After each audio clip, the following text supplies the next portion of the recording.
Hi, welcome back to Cross the Lines News. And as usual, we got some interesting stories to cover today. Bob, you want to get started?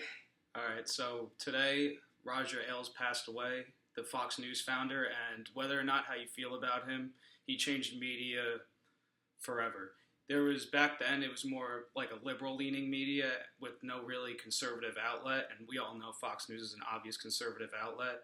And now, at least, you could say that the media may be a little more fair and balanced, but Well, not fair. That's definitely debatable. Not fair and balanced, but at least there's multiple networks with different types of ideologies. So I mean, you could get your ideology from any type of news network. So I mean, that's something to remember. And he was a controversial figure, but it is undeniable that he changed the media landscape forever and will definitely be remembered as such. So definitely rest in peace, Roger Ailes. Your contribution lives on. And thank you for giving us Fox News. Yes, thank you. And next we have, there are actual people calling for Trump's impeachment. Which shouldn't be a surprise for anyone that this was going to start up. But now, I mean, there's also been talk of this before, but now it's official. Representative Al Green, who's a Democrat from Texas in the House of Reps, came out the other day and called for the impeachment of Donald Trump officially. Now, will he get impeached? Probably not. I can't imagine. No. I think it's way too early for him. Definitely to way too and early. Also, you're going to have to, unless you get obviously the Republicans control both chambers of Congress, so you would have to get basically Republicans to vote out their own candidate, which I mean, I could see happening because they all like Pence more than Trump, but at the same time, I'm not sure if they would actually vote out their own party. It would be a very tough thing for them to do, especially because the Republican Party doesn't have very strong support. Donald Trump has a lot of support from his base. Yeah, I feel like his base would go apeshit if they tried that. You would isolate all the people that voted for Donald Trump. So, I mean, that's something the Republicans would have to consider. But, I mean, it all really depends on what comes of this Russia investigation. Because if there was obvious collusion then that is proven, that's not just circumstantial, then there are obvious grounds for impeachment. Which right now, all the evidence is circumstantial. Yes, as we mentioned in previous videos, Trump no matter what, innocent or guilty, he's done everything possible to make himself look as suspicious as possible. But that is all circumstantial. That means nothing in terms of if he actually did it or not. What the media has been playing up is this memo that apparently a memo that apparently no one has read or seen for themselves or even knows if it exists. Supposedly James Comey kept, and this isn't like substantiated or anything, it's just reported, but apparently James Comey like basically taped conversations he had with Donald Trump, and he apparently has a recording of Trump discussing with him potentially backing up the investigation into what's his name? Michael Flynn. Yeah, Flynn. Michael Flynn. So we don't really know if that's true or not, even if the tapes exist, but it's something that could really bring this investigation into a clearer picture. Now, let's say he did I believe the line that they said that he said was something along the lines of, we're taking it easy on him, he's a good guy, I already fired him. Now, I don't even think that's necessarily grounds for impeachment. Now, if he demanded that you stop this investigation or else, that's a different thing. But you got to keep in mind Trump isn't a normal politician. He is new to this. He may, a normal person put in that circumstance may say something like that regarding their friend. I mean, it could technically be grounds for impeachment because it definitely could. It would be obstruction of justice. It is, yeah. And he's president. Again, you can't. But did he intentionally do it? Probably not. He kind of thinking. Yeah, I don't think he really thinks through. Moving one step to the other without thinking, but that's something that will obviously come out in the near future, hopefully. And we will keep you updated. I don't want to see this Russian investigation go any longer than it already has. It's ridiculous right now. And the most recent bottom of it. Yeah, but the most recent development now is they actually appointed a special counsel to head the Russia investigation, and it's former FBI director Robert Mueller, and everyone everyone from all across the aisle, Republicans, Democrats, all think this is a great pick. Nancy Pelosi had a little reservation about it, but in my opinion... Who really takes her seriously? Yeah, in my opinion, wanted was someone who was going to just throw him under the bus now. And honestly, Yeah, I think this is a really good idea, because if everyone agrees that this guy's independent, then whatever the conclusion is of the investigation, whether Trump is guilty or not, no one could really complain. Because if you complain after the investigation, then you're basically contradicting everything that you said by saying that he's independent, like we're going to agree with whatever the conclusion is. So, good choice across the board. Yes, and hopefully this is a start to bridging the divide that's formed in this country and getting people calm down a little bit about this Russia thing. It's turning into a hysteria.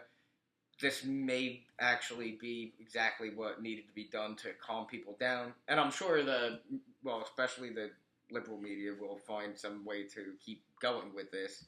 But I think this was a very smart move on the part of the administration. And also Trump's getting away he's going on a trip to Saudi Arabia and Israel and a couple other countries, I believe. So hopefully this will be a time for everything to calm down until we get some real actual results from this. Or to calm down in time for him to do something on that trip. That makes news.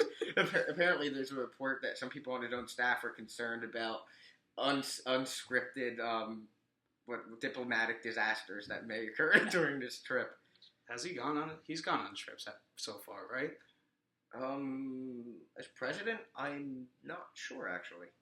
But I mean, this is considering that it's Trump, we probably will have some newsworthy stories. I'd be more surprised if there isn't an interesting story popping out of this than if not.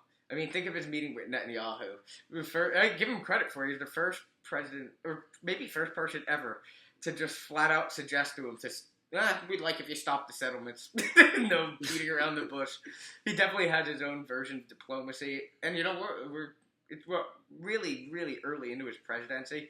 Maybe this will turn out being a good way to go about doing things. Only time will tell. And only time will only time will determine what actually happened. I still can't get behind him. I still can't get behind the Twitter diplomacy. I'll never understand that. I think it's. I think it has its ups and downs. I agree with Trump's sentiment that it doesn't make sense why we need the media to basically tell us what Trump said when we have all the platforms available that we can hear directly from him and draw our own conclusions.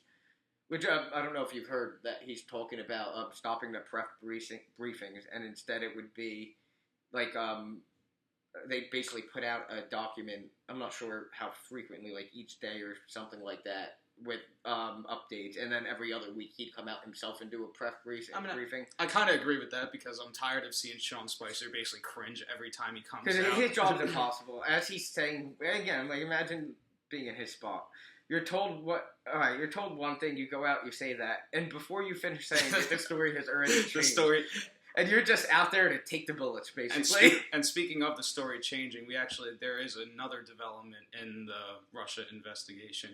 Today, it came out in a closed meeting with the Deputy Attorney General, what's his name, Rod Rosenstein. Yes. He said before he issued the memo recommending that Trump fire James Comey, he said that before he issued the memo that he knew Trump was going to fire James Comey. Trump actually, in an interview earlier this week, Trump actually said that, which was the first... Said what? That he was going to do it regardless of the recommendations from Rosenstein or what the hell was the other. But he also just said in the conference with the Colombian president that he fired James Comey because of the recommendation from Rosenstein. So this story has changed that story. I feel like he has no idea what page he's on. Do you think this administration even, I don't know. I don't know if they're just. I don't know if they're just. I don't know if they're just stupid or if there's actually I don't know. It's because they clearly aren't on the same page. They're not on the same page. I don't know who's working for them, who they delegate their communications to, or whatever. If they do it directly, but they're clearly not on the same page. This story is changing every single day, which has given us a lot to cover and has dragged the story out for everyone. And it just makes you wonder, with the Deputy Attorney General saying that he knew that Comey would be fired before he issued the memo. Why would he have to issue the memo if he already knew, recommending that he would be fired? It kind of just makes you wonder. Yeah, I didn't think about that. That's a good point. if it was going to be done anyway, why the memo? Maybe there is an official reason that I'm not yet aware of. If any of you are, please share in the comments. I mean, it just makes it look, share your thoughts, but it just kind of makes it look sketchy to me. I don't understand why you would do something like that. And now, I can't speak for Bob, but I'm pretty sure you're on the same page. We really are not suggesting that he's guilty or innocent. We're suggesting that no one besides the insiders have any idea of the truth of this. And a lot of people seem to think that they know the truth, especially social media. You see people that seem like they have the inside scoop. But as of now, all I'm advocating is investigation to get all of the facts out. Exactly. Like, I'm not advocating that I know that Trump is colluding with Russia or did collude with Russia.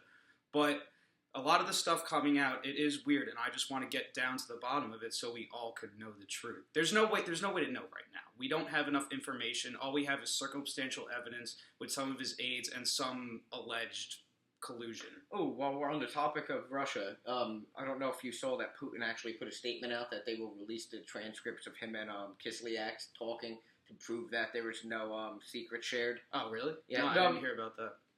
There's a clip of Putin talking about it that actually, what he said, I think is pretty accurate. The U.S. is in a state of political schizophrenia. Yeah. And That's a lot of it is just all to target the president. And then why Putin's concerned is because it's a big anti-Russian sentiment that's causing this, that he doesn't think there's any real grounds for it. It's not in anyone's best interest. And also, I mean, if at this point it is starting to look a little bit like a witch hunt with the whole Russia thing.